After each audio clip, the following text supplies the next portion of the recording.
Welcome! Thank you so much for joining me on the Socially Delightful podcast. I'm Jewel, human connection enthusiast and your host, and this show is all about delighting in yourself, delighting in socializing and in others, and creating truly supportive, delightful friendships and relationships, even in our modern world with our modern stress. In this podcast, we have fun creating a new culture of living in social delight. Now let's dive into how we're going to do that today. Hello and welcome back to the Socially Delightful podcast. I am ecstatic. I am so delighted to have our guest today and to talk about how serotonin impacts our self-confidence and rejection resilient. This is going to be so huge. I'm so excited to learn so much from my friend Kimberly, which actually, oh my gosh, I've never had to say your last name out loud before. Jarman. Okay, I was going to say that, but I was like, I've never had to say that. So Kimberly Jarman is a dear friend of mine. She has a master's in counseling and is a dynamic mental performance coach dedicated to empowering women reach their full potential. She transforms high performers into disruptors, guiding them to harness neuroscience-based mindset coaching and biohacking tools. She helps women develop self-worth, self-confidence, resilience, and enabling them to become the leaders and the change makers they aspire to be. She has a holistic approach that breaks down the exhausting cycles of overworking, of constant striving, and helps you optimize your brain for clear functioning, enhanced creativity, and aligned action. There's so much that Kimberly does. I'm so excited to have you, Kimberly. Thank you so much for being here. Yeah, I'm so excited to be here with you, Joel. Oh my gosh. Is there anything that I missed that you're like, I want them to know this about me as we jump in? No, I mean, that's such a beautiful introduction. Oh, yeah, no adding to it. Awesome. Well, like I said, Kimberly is like a dear friend of mine. I feel so lucky to know you. We got acquainted through our mutual connection, Vicky Louise. And ever since I have learned about your work and learned about what you do and how you do it, I've just been so captivated by it.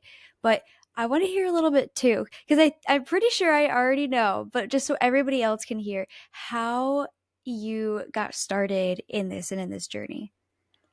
How I got started. How I got started as a coach in the coaching world. Like we're always like this as coaches. Like we're always our first client. I came out of the therapy world as a client, and it just wasn't working for me. And I had burned my life down, and we won't go into all of the all the horrible things. And I was at a point where I realized finally, like, no one was coming to save me. No human, no God, like, no one was coming to save me. And at 35 years old, if I wanted a different life, it was fully on me, and I had to take responsibility for it.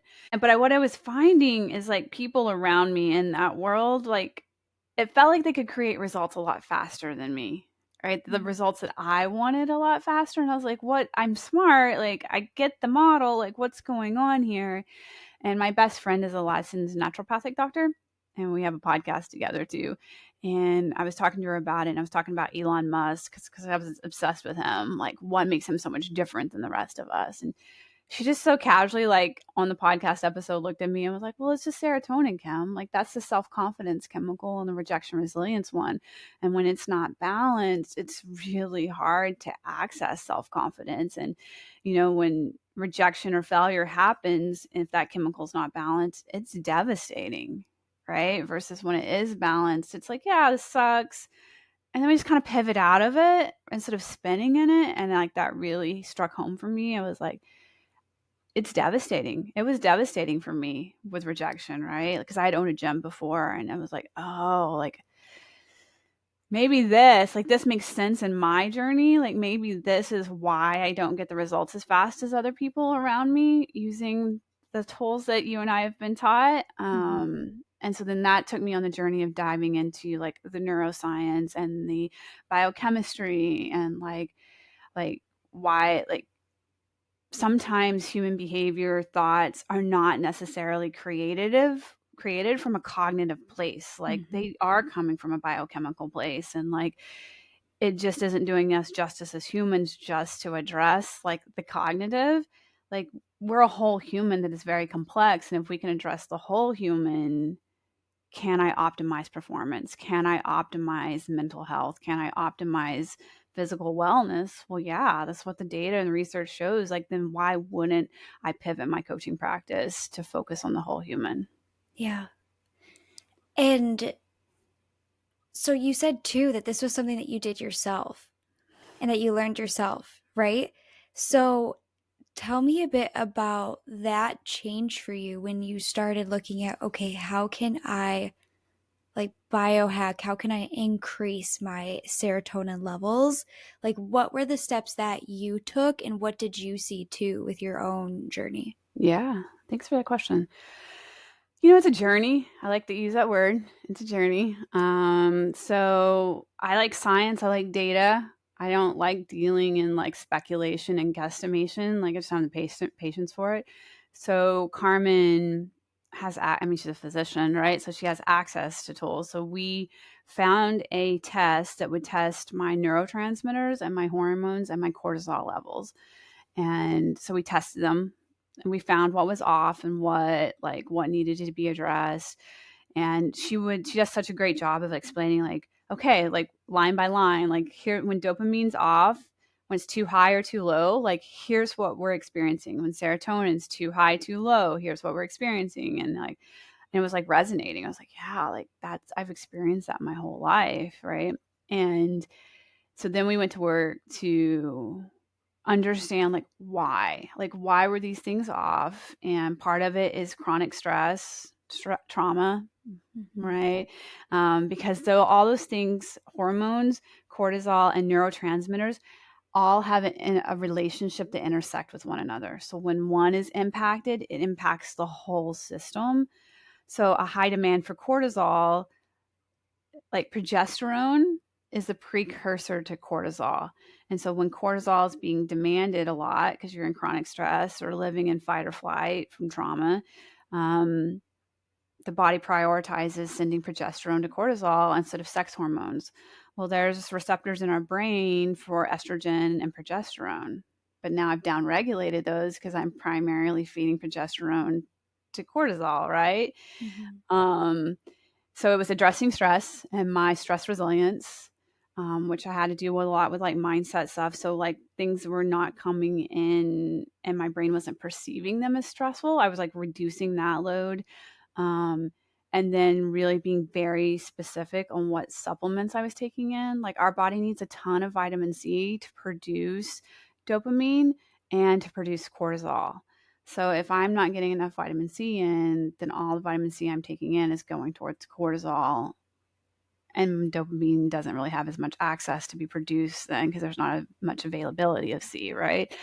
So it was very specific supplements, working on my mindset so I wasn't perceiving everything as stressful. And then the third part of for me was addressing nervous system and like Yeah. starting to retrain my nervous system on how to be balanced because I had a lot of trauma, and so it was kind of my nervous system is so used to being in sympathetic fight, flight, freeze, or fawn. Mm-hmm.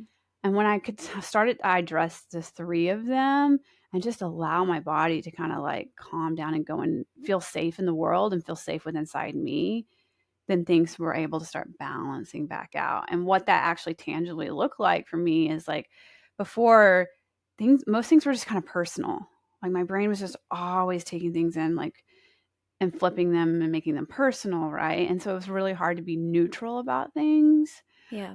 Um, and I leaned more towards black and white thinking, absolute thinking, um, dealing with anxiety a lot, Yeah. and then now I can tell, like, after doing this work, just things are just more neutral. Like, Mm. there's very few things that are a problem in my life. The humans get to act exactly how they want to act, and it's not really triggering to me as much anymore. Um, so there's a calmer state. Like I exist in a calmer, more peaceful state. and I feel much more safer in myself and in the world, if that makes sense. Absolutely. Yes. No, absolutely. 1010%. That makes sense. And so I really want to break down a lot of what you said because you said so much awesome stuff.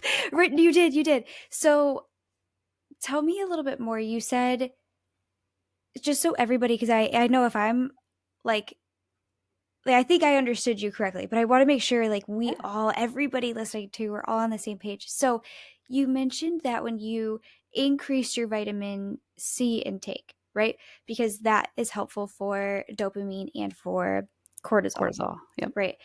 And I think one distinction I want to make sure everybody hears too is that you were doing things with your mindset to make sure that you weren't just ramping up the cortisol. So let's, there's a bunch of pieces, but tell me about that piece right there a little bit more, Kimberly. The mindset part.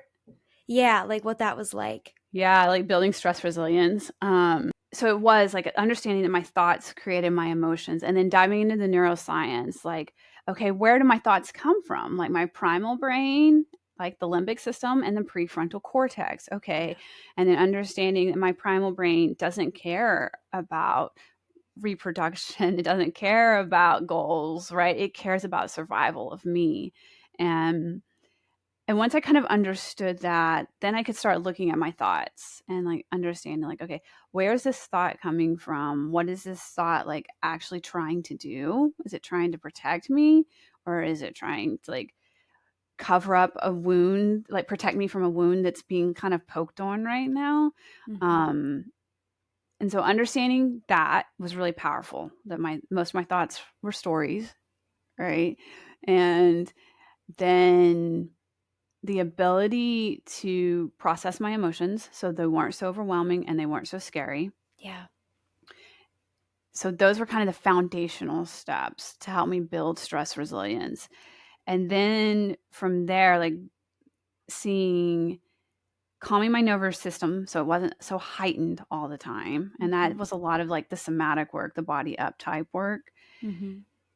Then it kind of set me up in a place where I could start looking at situations that were happening, or yeah, situations were happening or way people were behaving or saying, and then look at it and like, this isn't a problem, right? Like I can figure my way out of this. I can problem solve my way out of this. This isn't a problem, which allowed my brain, because my brain was starting to feel safer with each, like step of that. And and because it was able to perceive things as not a problem anymore, it reduced my perception of stress. Because Yeah. stress isn't going anywhere. Stress is gonna like we just live in that world. But if I can not perceive things as stressful or as a problem or Mm-hmm. as threats anymore, then they don't become keyed or tagged as stressful things in my system. Right. So, so huge. Like everything that you just said, and honestly, too, really relates to my story and how I feel like, because I used to describe to people, and I think I've said it on the podcast before, but before it would feel like I had a huge block of just like hard like shame. It felt like I carried Yeah. this like pain around and this heaviness in my shoulders. And I was perceiving everything as stressful, as some kind of threat, whether that was a threat that just hurt me or set me spinning and freaking out. Like it was very intense on both sides. Mhm. And learning how to regulate my nervous system to do the somatic work with the combination of thought work, I truly think too also helped me because I was always somebody that was like, let me, take my supplements. Let me, make sure I take magnesium before bed because that, helps with sleep and stuff like that. Like I was always somebody that did things like that. But I think this is what you just described is such a great example of how we need a holistic approach too. Because I thought for a long time, I was like, oh, if I just eat well, and if I just take my supplements, then I'm going to feel better, because I was taking in all of this information, right, about like, oh, well, 90% of serotonin is built in the gut, things like that. That truly, for me personally, wasn't helpful. However, for somebody that can, right, regulate and can on some level, right, manage their mind, even if they're not aware that that's what they're doing, that might be extremely helpful. So it's also recognizing too, and I think you gave us like three really big puzzle pieces for everybody to check in with, and like, okay, how do I relate to these puzzle pieces, and how do I put them together in a way that works for me, which I think is so, so, so, so helpful. I also appreciate what you mentioned with the thought work, and also understanding where this thought is coming from, because I'm really big on, also just side note, I'm really big also on staying within my scope, and that's something that I really like look out for with consults, just so everybody's aware. With consults and things like that, I really stay away from working with any kind of relational trauma, but most of Mhm. my clients have, and I'm actually too, I'm also in school to be a therapist. Like eventually I want to help people with trauma work. So this is somebody from who's studying to also add this to their career. Mhm. And unfortunately, for a lot of people, with the lack of like patient education that therapists can give, like just talking about the trauma and, for working through it isn't always the most helpful thing, right? Yes. So let's just Yeah. say that. I'm a little nervous to 1,000 say that. billion percent, right? Like I had, right, my master's in counseling. I had 6 therapists over 10 years, Joel, okay? I was going to therapy. I was doing the work. I was doing their homework. But yet in 2016 at 35, I still ended up in a psych hospital for suicide. Mm, I mean, for me personally, and it's my own soapbox, like it's not working. The system isn't working. Like just to go talk about my trauma obviously didn't help me. yeah. They created like I still ended up in the place that no one wants to end up at. So yeah, Yeah. I 1,000% agree with you. Yeah, and it's such a nuanced and multifaceted situation. But yeah, that was something, and this is, I did not mean to bring this up today, but here we are. This is something that I was really surprised by when I was looking for programs, and I realized, oh, because for me, I also really want to help people again work through trauma. I want to help people with relational trauma, and eventually the goal is to help people with trauma with emotionally immature parents. Uh, Maybe because I have That's going to experience or be in high something. demand. Yeah, right? I don't know. Maybe so that I would love to like eventually do that work. I work with clients for years and years as far as that goes. And I was so surprised when I was learning about the industry that a lot of therapists and or counselors are not even trauma informed. I was so surprised when like talking to people, because I asked a lot of like therapists that I know in my network, and because it actually quite a few of them, I asked them what was helpful for them and things like that, and I had some. Yeah, this is a whole other soapbox, but I had a lot tell me about, oh, I don't feel equipped. And if you even go, if anyone's like feeling really activated by this conversation, I hear that. I do. I know there are some beautiful and amazing therapists out there. Some of my clients are them and they're amazing. And like some of my closest friends, I think, are brilliant therapists. And if you just even peek at like Reddit and you look at like r/therapists, so many, because I also did a lot of research there where I was like, oh, what program should I do? And there's so many posts of, I feel like a bad therapist, I feel like I'm not helping clients. There's so many. It was shocking to me. So Yeah. anyway, I think because there's a lot too, just also to say, this is a different conversation for a different time, but there's a lot also, I think, harmful with coaching, the coaching industry at times. And so, right, there's assholes everywhere. Yeah. One, Yeah. there's also, I think, like you said, this system, I didn't realize, because as I was looking into it, I had experienced, if you will, like the system being broken for myself after spending so many years in therapy as well. And I was so surprised, like, as I was deeply deciding, oh, I want to be involved in this, that I was like, oh my God, like, there's so much here. So anyway, different topic for a different day, but I think if my clients, if you heard some of the words that Kimberly says, you might also be like, oh my gosh, wow, that sounds really familiar. Because one thing that we do, this whole long sidebar to say, is we don't dive into the trauma, but a lot of times I will be like, okay, well, what do you get out of thinking this? Like, where does this come from for you, do you think? And that is so helpful. And we normally look at certain initiatives that way we aren't really diving into the past.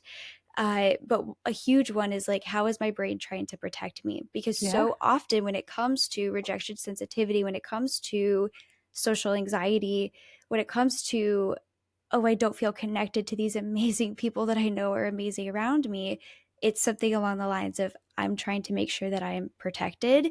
Yep. And again, these are all people that are really high functioning. Again, we're not diving into trauma. I just cannot say that enough because I don't want anyone to sign up for a consult if that's something that they want from either of us.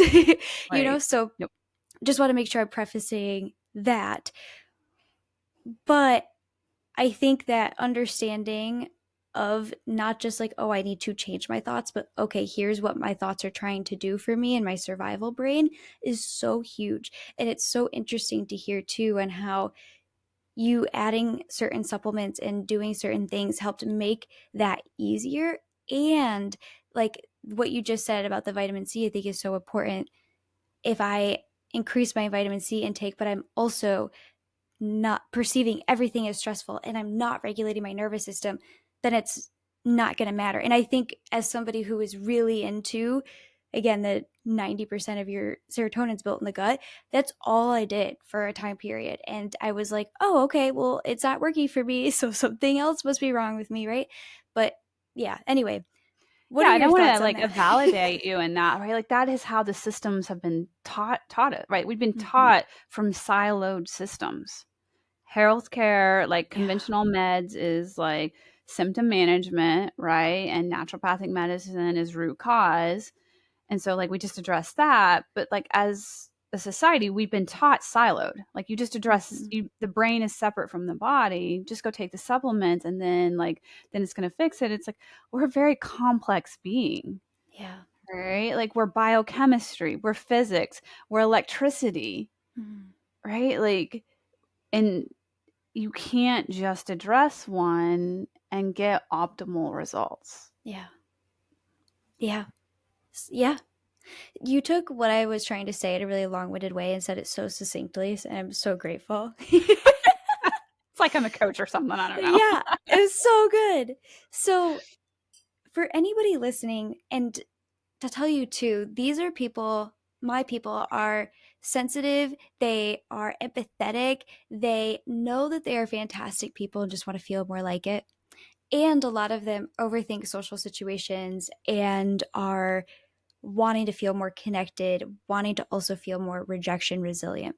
So, knowing that that's kind of person, and obviously we don't have, if you will, like their charts in front of us, Mhm. but knowing that maybe they're struggling with like rejection sensitivity and they're wanting more self-confidence, what do you estimate, again, it's probably different for everybody, but what do you estimate their charts might look like?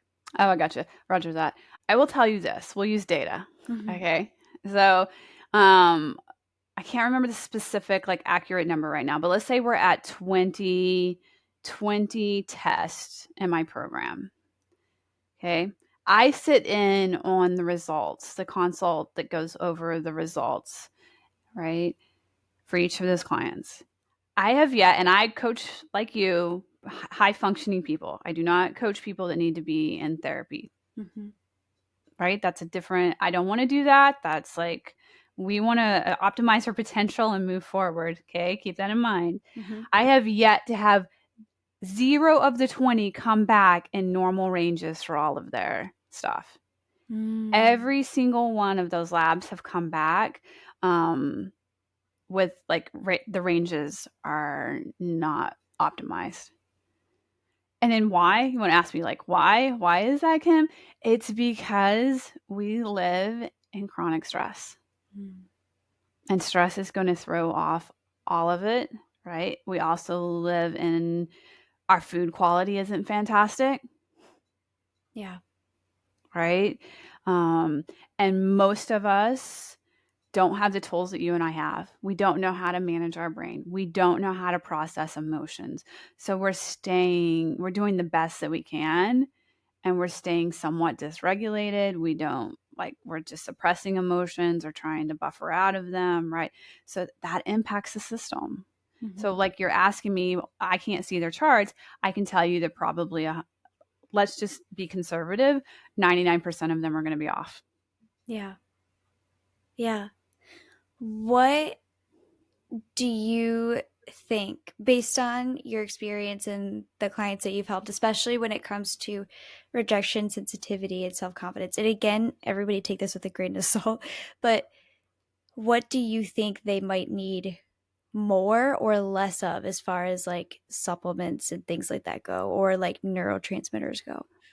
Well, we'll just like blanket it because it just Yeah. depends, right? Like they're all very different. Like some people might have dopamine that's not in normal ranges, but some people might have serotonin that's not in normal ranges, right? And then if people like to partake in marijuana, right, their Mm-hmm. GABA neurotransmitter is going to be off the charts high, which then like impacts the other ones.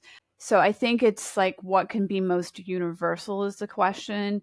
Would be vitamin C for sure, because there's so many biochemical processes that need vitamin C. The B's, Yeah. like a really, really good form of B's. And then from there, like not to make it more complex, but I think this wasn't talked about enough for me. I don't know if you're familiar with like the HPA axis.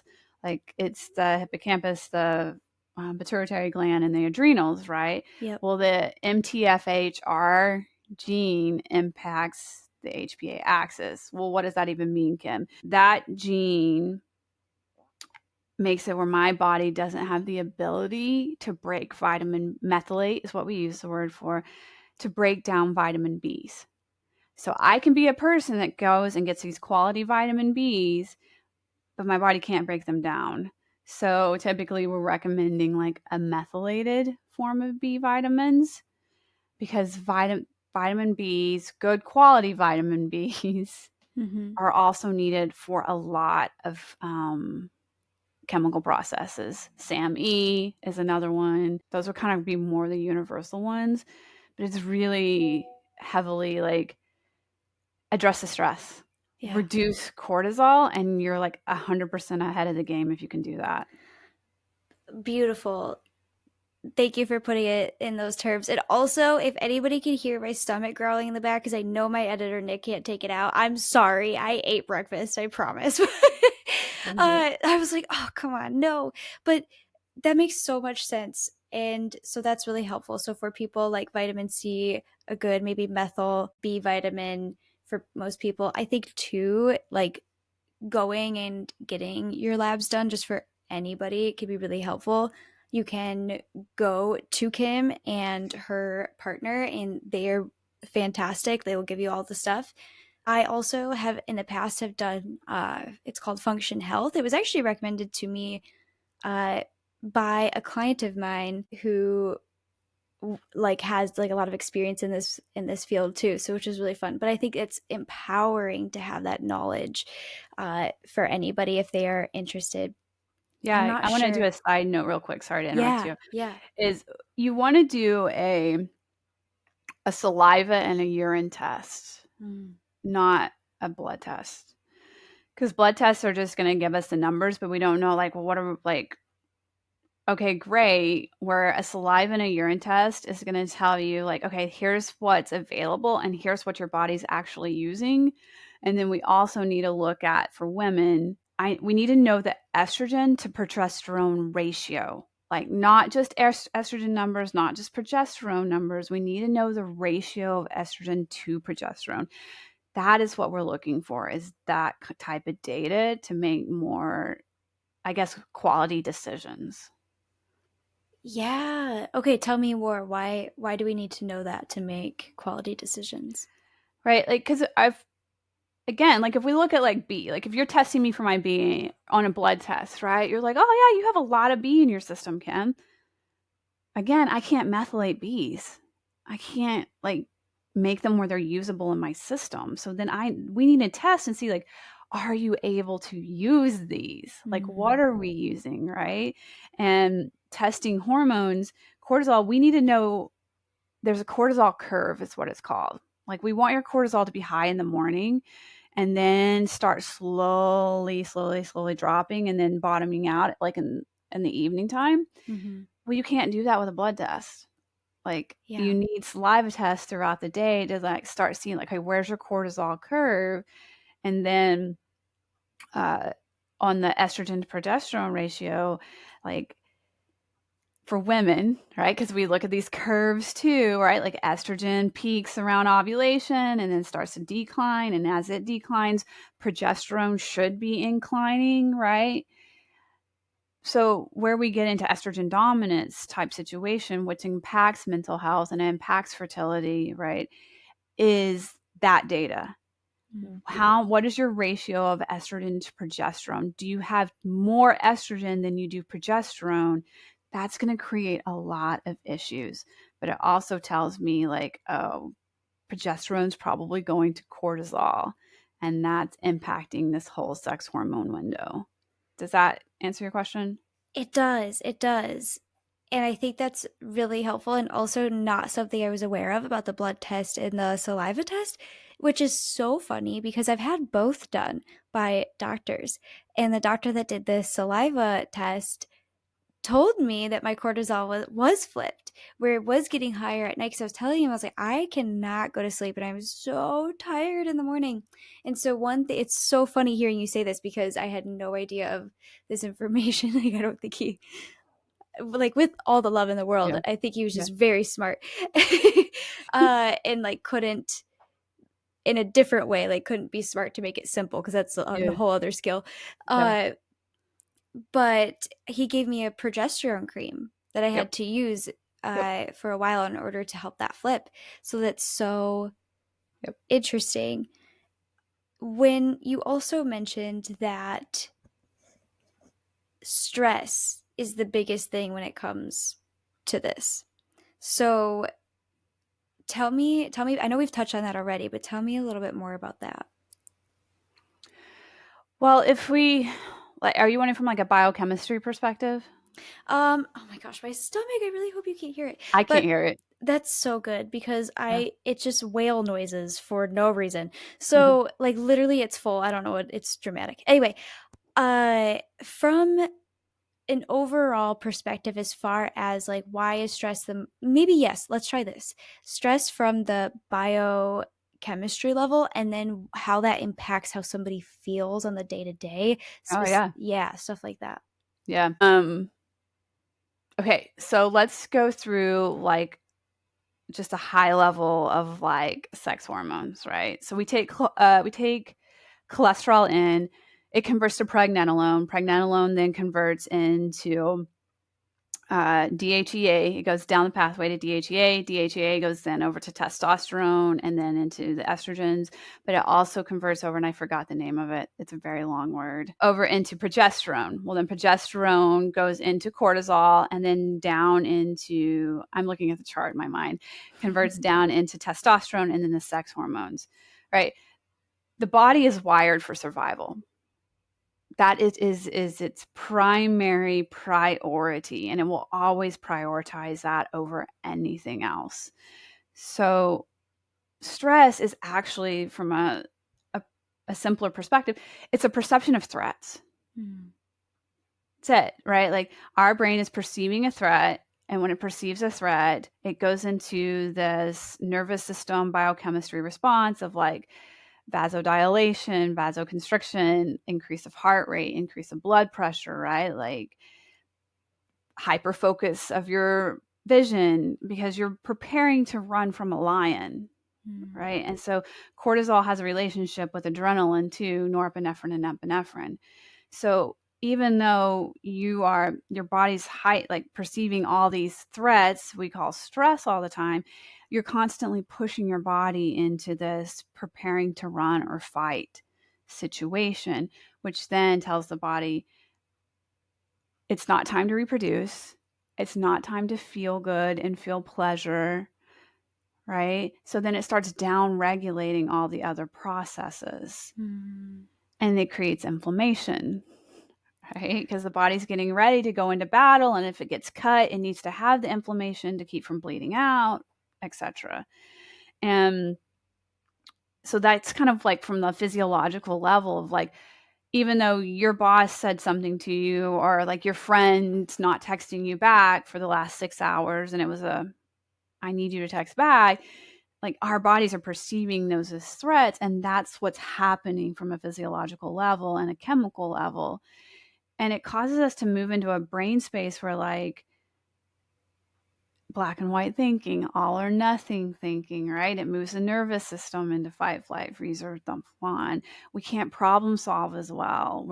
We don't have creative thinking, right? Because we've moved out of the prefrontal cortex. And so then that loop continues to feed itself. Hmm. Did that answer your question? Absolutely, it does. And I have never heard somebody explain it so succinctly about how stress creates inflammation, which is so interesting, right? Because we also know like a lot of disease, if not, right? Yeah, is created through inflammation. Yeah. Yep. So interesting. So, for, well, I have a few more questions. One, just because I'm curious, Yeah, yeah. and we'll come back to the other one, but one, because I'm curious, what do you think when people do say, right, like 90% of serotonin is made in the gut? I think there's a little bit of misunderstanding around that because, at least, and speaking from experience, right, my past self, I thought, oh, then like if I eat well, then I'm going to be happy, right? Just to make it super clear, right? Because then Mhm. all the serotonin. And I think people don't understand that relationship. It's so what are your thoughts on that? Yeah. I mean, research has shown that like 90% of serotonin is produced in the gut, but there is serotonin produced in the brain. Mm-hmm. But that's the introduction to the book. That's not the whole book, Yeah. right? Because then we have to ask questions like, okay, well, what is your gut health? Like, are you actually producing that amount of serotonin like in your gut? What has been your level of production? Like, how much does your body actually produce? What do your receptors look like for that? And serotonin goes to other processes too, Yeah. right? It's not just to like make you feel happy. Yeah. Like there's other processes.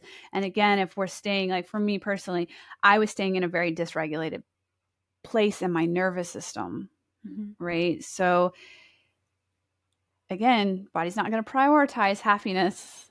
Like it's going to prioritize like these micronutrients for other things. Like, well, we're staying in cortisol, adrenaline, so I'm going to develop more receptors for those. Mm-hmm.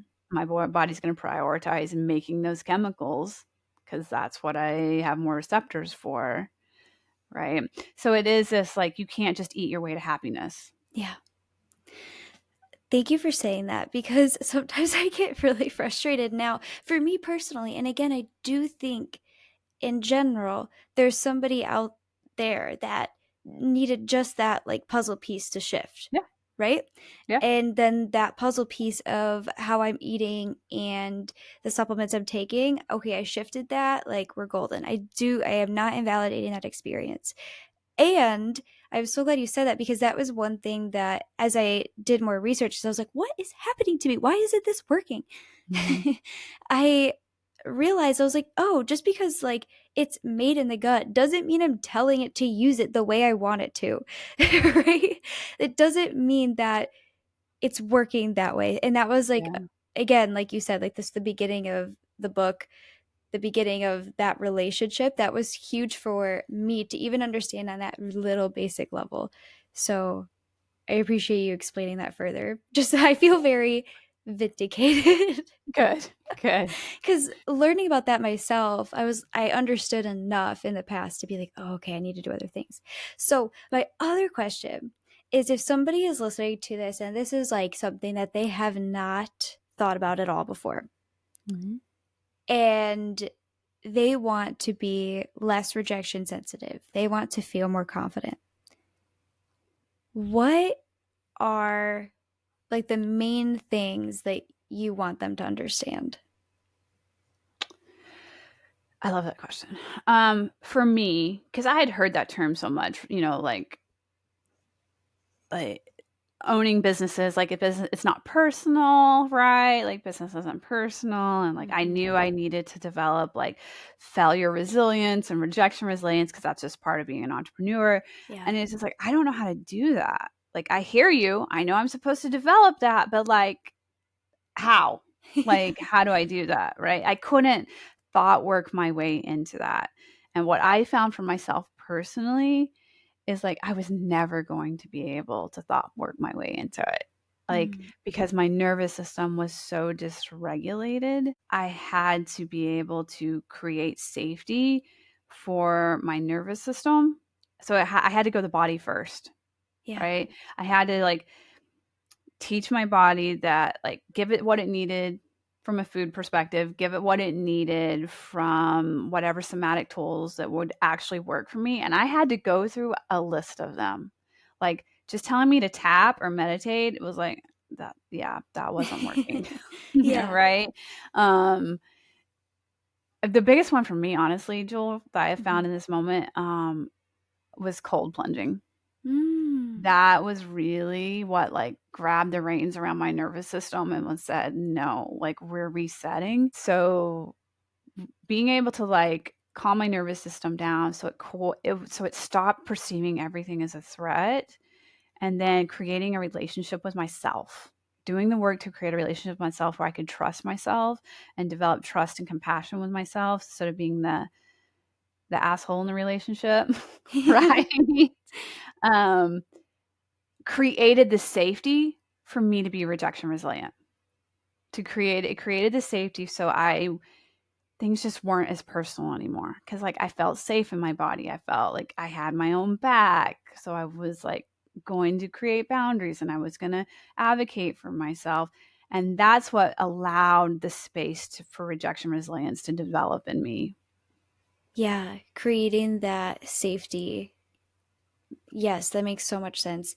That's one thing that we talk about a lot in the program. And just to share with you too, just because I want to know your thoughts on this, but one thing that we talk about a lot is having a relationship with your emotions and how that is really a huge part of having a relationship with yourself.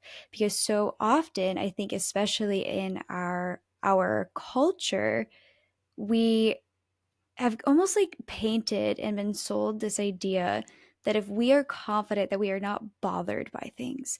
And I think that is right. Like if we are confident we are not bothered by things, if we are secure, then we don't have social anxiety, things like that. And that's one thing that is like the biggest thing I start with my clients on that honestly makes them so much more confident is no, these emotions are here to protect me. We need to like talk to those emotions and be like, okay, no, you're safe here, and not make those emotions a problem because it was so common, especially in the beginning when I really started working with people on social anxiety. It was the first thing I noticed with like my first few clients. Like, oh my gosh, they feel anxious. And then they're like, this is such a problem. And then like a lot of the rest of it comes. So, like you mentioned earlier, processing your emotions, sitting and having a relationship with your emotions is a huge way, especially when we are in that heightened emotional state. How do we regulate, right?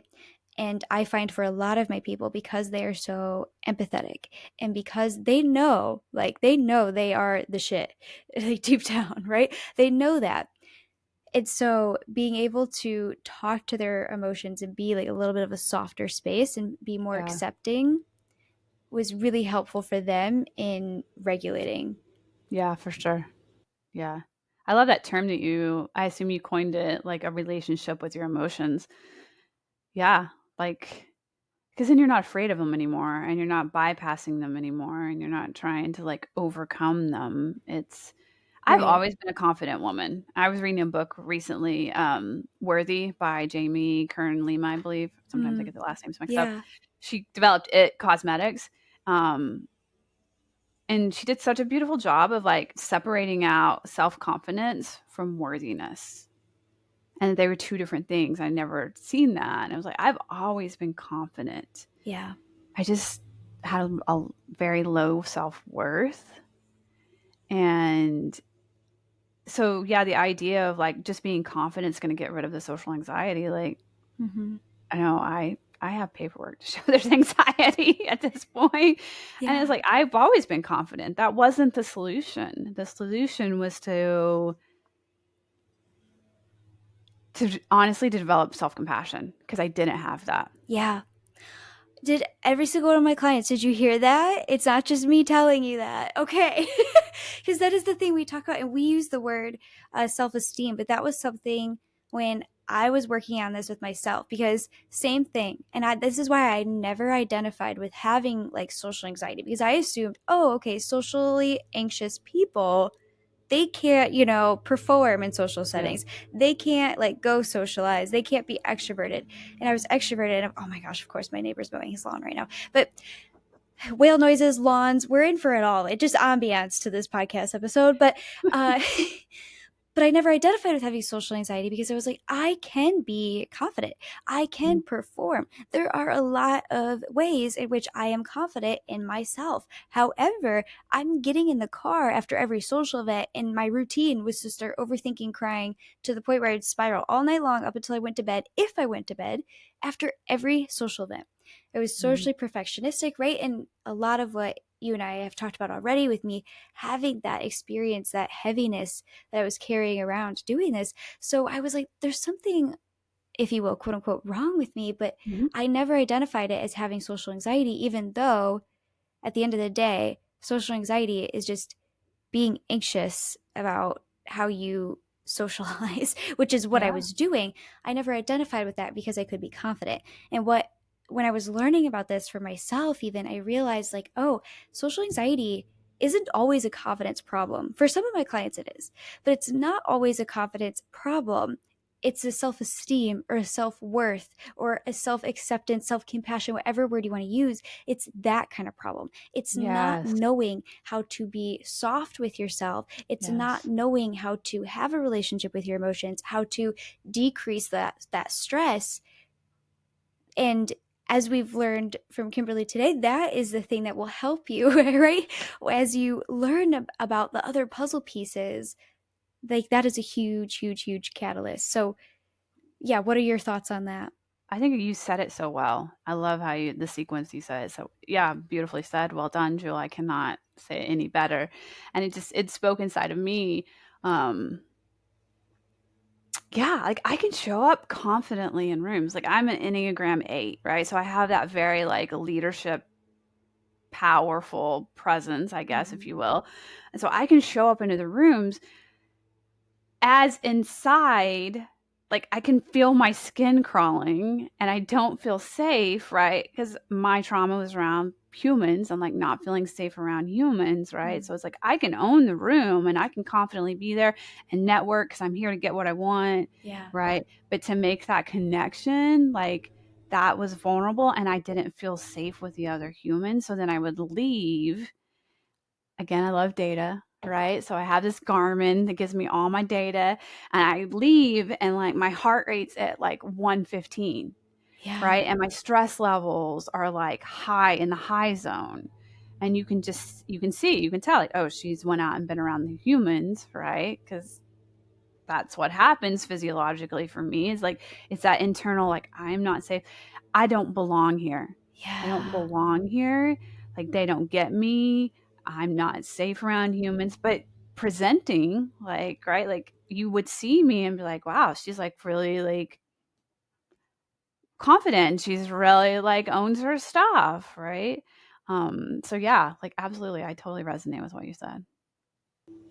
Yeah, and again, I think I'm so glad we're talking about this because I can imagine the people listening and being like, oh my gosh, and just like allowing themselves to take an exhale. Because if I had this information years ago and understood the full puzzle piece, no matter what I was trying to do, psychotherapy, just really focusing on my diet, whatever that was, like this would have been so helpful for me to understand because this was the problem I was trying to solve.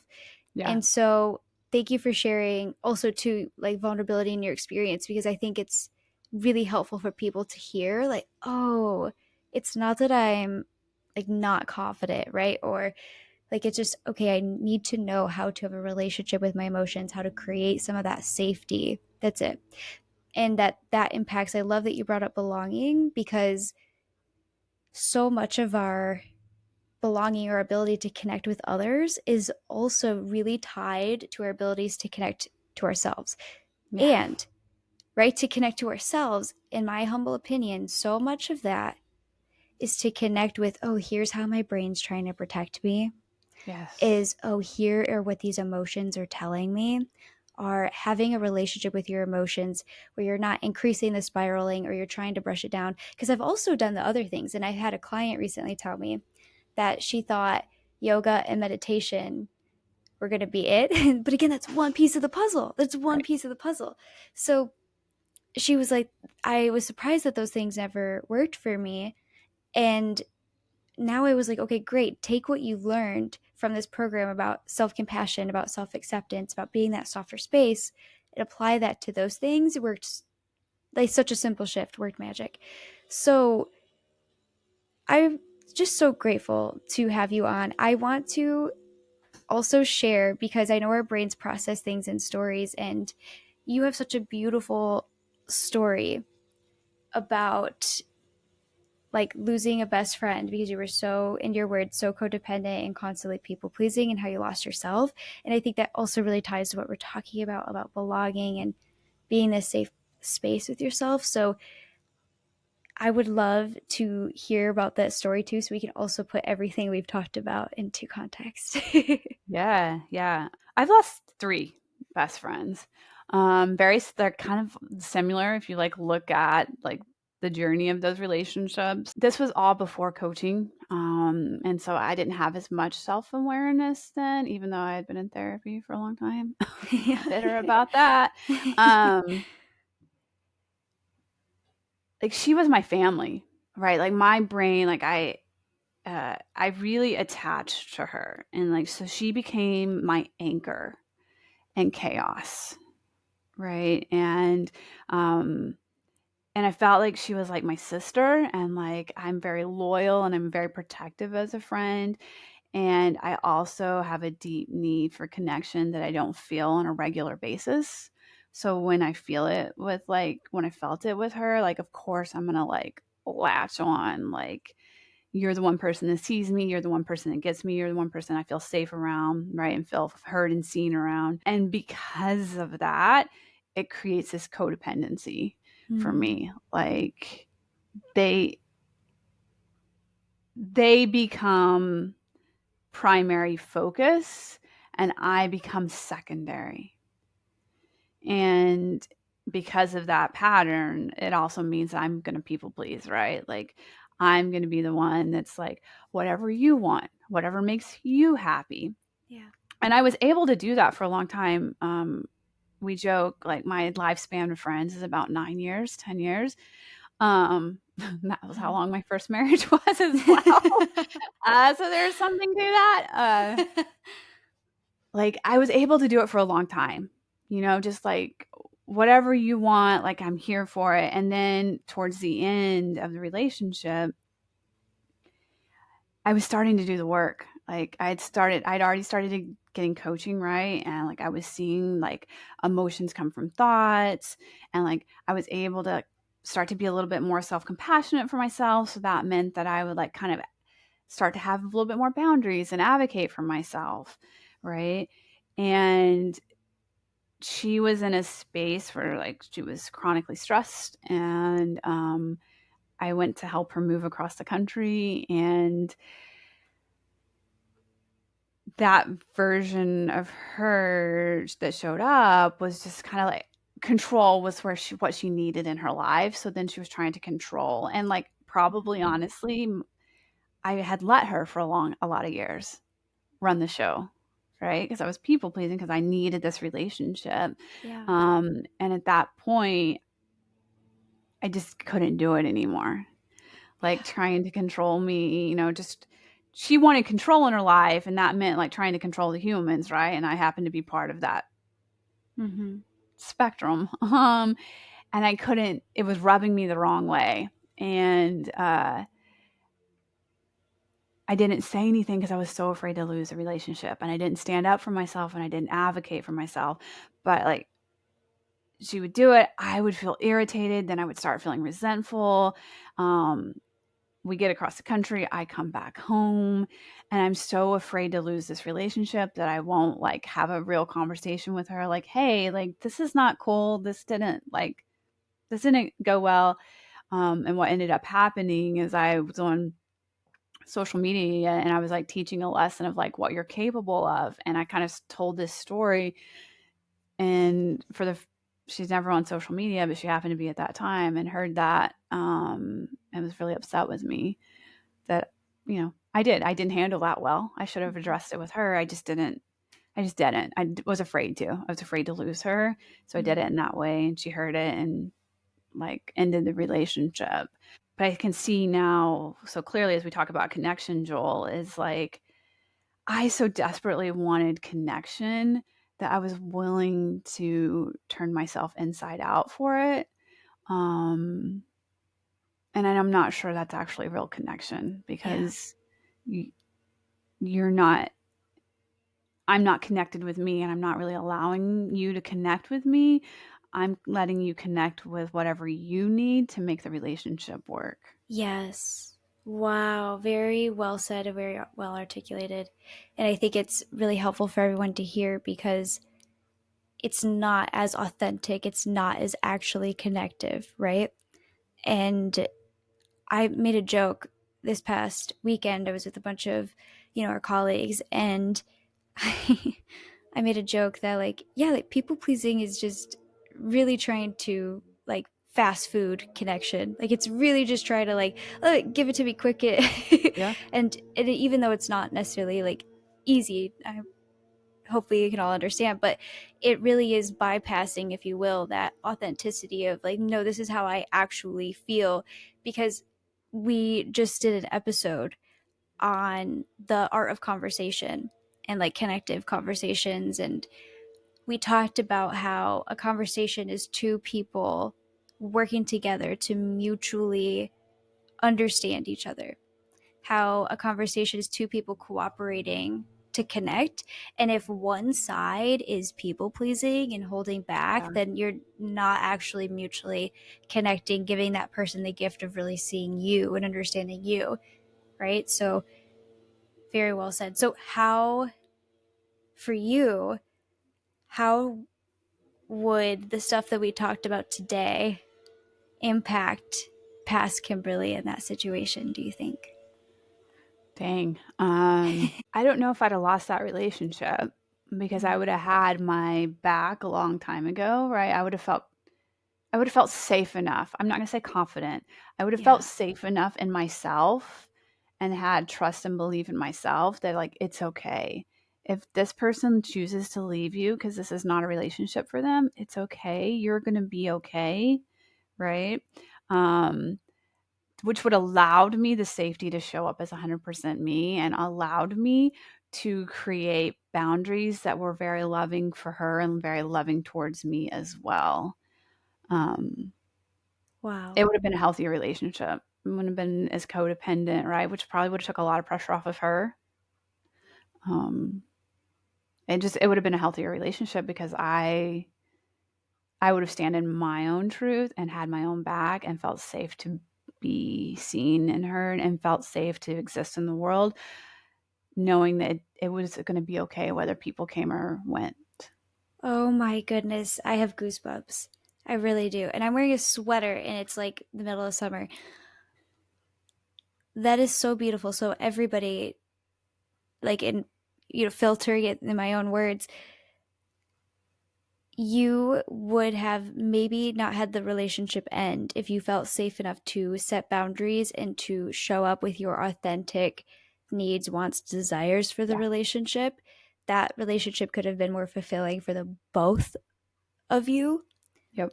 and it might have not had to end. That is so beautiful, because I think so often, especially in our culture, we don't hear stories like that. We hear stories like, oh, I had to cut off this toxic friend, right? We don't hear, oh, or like we, especially too with, I love that we're all like focusing on people pleasing, like in our culture right now. I really do. But we don't focus on like, okay, how is me people pleasing also hurting this other person? So, and like impacting this relationship for both of us. I think that is so helpful.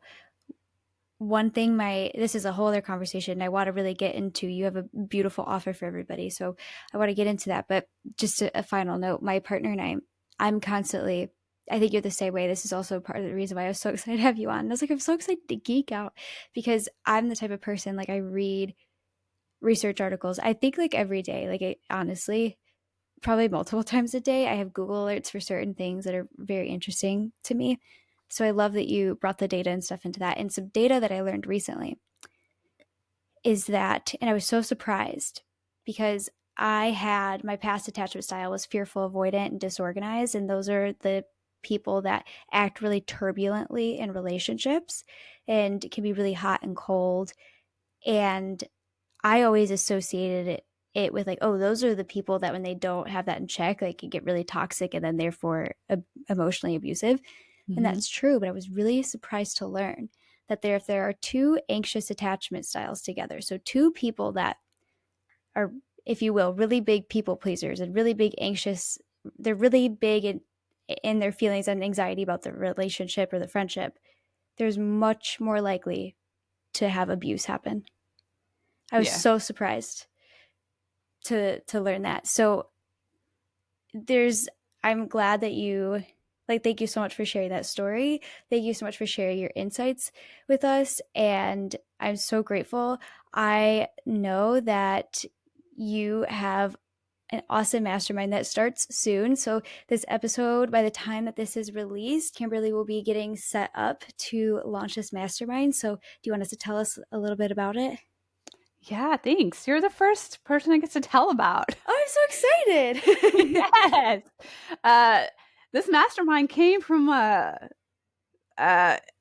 it came again from me being my first client. I wanted to create something, a container that a community, we could do it together, where over 6 months we addressed the whole, like the holistic perspective, right? Like, we went into creating a new mindset. We started with a goal in mind that we want to complete and achieve in the 6 months to build, right, like this self-confidence, this relationship with self, but also diving into the labs. So giving all the women labs in this, so then they can address specifically with a customized protocol their neurotransmitters, their hormones, or cortisol levels, to optimize their body's ability to think the way they want to think and feel the way they want to feel, emotionally and physically, right? Mm-hmm. Because I love optimizing potential. That's Mm-hmm. where my passion is. Like, how do I help you reach your full potential? Because I believe when women reach their full potential, they become change makers in the world. Yeah. Right. So I was like, okay, let's do a mastermind where we work on the mindset, where we work on the biochemistry. And then we also, because I love biohacking so much, where we introduce biohacking practices that really like optimize performance as well and help with nervous system regulation. And as a community and a group, we like support each other and work through this, all focusing on our own specific goal at the end, right? Yeah. But pushing each other to the finish line together to achieve this each individualized goals. So yeah, I'm excited Beautiful. about it. Amazing. Yes, that sounds so fantastic. I haven't heard of anything like it. I am so excited for you and for your people. And so, if people are interested in that, where can they go to learn more? Yeah, just go to my social media right now. I haven't put it on my website yet. Mhm. So at Kimberly Jarman Coaching on Instagram or Kimberly Jarman on TikTok. Those kind of two places I hang out. Beautiful. And we will have those linked below for everybody's ease. But again, thank you so much for being here. We have to have you back Yeah. at some point to keep geeking out, because it was so fun. Yes, thank you, Joel. I appreciate it. All Thanks for joining me on the Socially Delightful podcast. I'm Jewel, and I'm truly so grateful that you came and hung out with me today. If this podcast meant something to you, it would mean so much to me if you left me a review so that way I could keep making content that you love. And if you really want to make my whole day, share this podcast to your Instagram story and tag me at Connection with Jewel so I can shout you out. Or send me a message and let me know what resonated with you or what you want to hear next. And I'll see you at the next episode.